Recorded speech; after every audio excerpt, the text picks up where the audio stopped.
मेळावा झाला मराठीमध्ये, दोन भाऊ एकत्र आल्याचं दृश्य समोरच्या महाराष्ट्रानं बघितलं. याच्यावर तुमच्या म्हणजे काय प्रतिक्रिया आहे? पक्ष म्हणून म्हणा आणि व्यक्तिगत. बघा, लोकशाही आहे. लोकशाहीमध्ये प्रत्येकाला आपला पक्ष, आपले विचार, आपण कोणासोबत जायचं हा अधिकार लोकशाहीने सवाला दिलेला आहे. म्हणजे अडवलं कोण होतं? आम्ही अडवलं होतं का एकत्र यायला?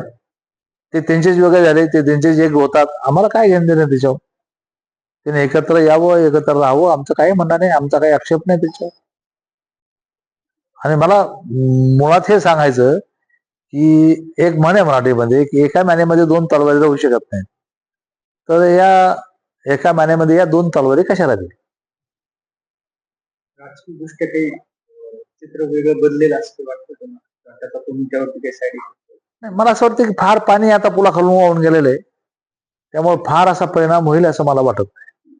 मराठी अस्मिता जी पुरवण्याचं होते त्याचा कुठं फटका तुम्हाला तुमच्या सहयोगी पक्षांना बसेल?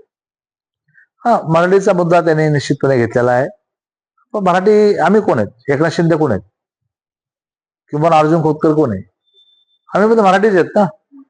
तेव्हा मला असं वाटत नाही किंवा आम्ही मराठीला विरोध करणारे आहेत का? आम्ही पण मराठीचा पुरस्कार का करणारच आहेत ना.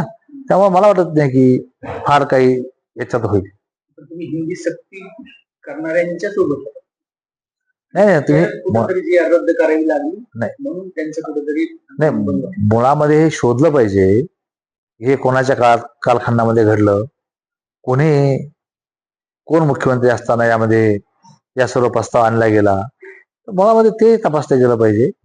हिंदी सक्तीचा कधीच नाही. आम्ही तर माननीय एकनाथ शिंदे साहेबांनी, माननीय देवेंद्रजीने ते तातडीनं थांबवलं, रद्द केलं ते सर्व. बाळासाहेब ठाकरेंना जी जमलं नाही ती देवेंद्र फडणवीसला जमलं तर राज ठाकरेंनी सोडलं.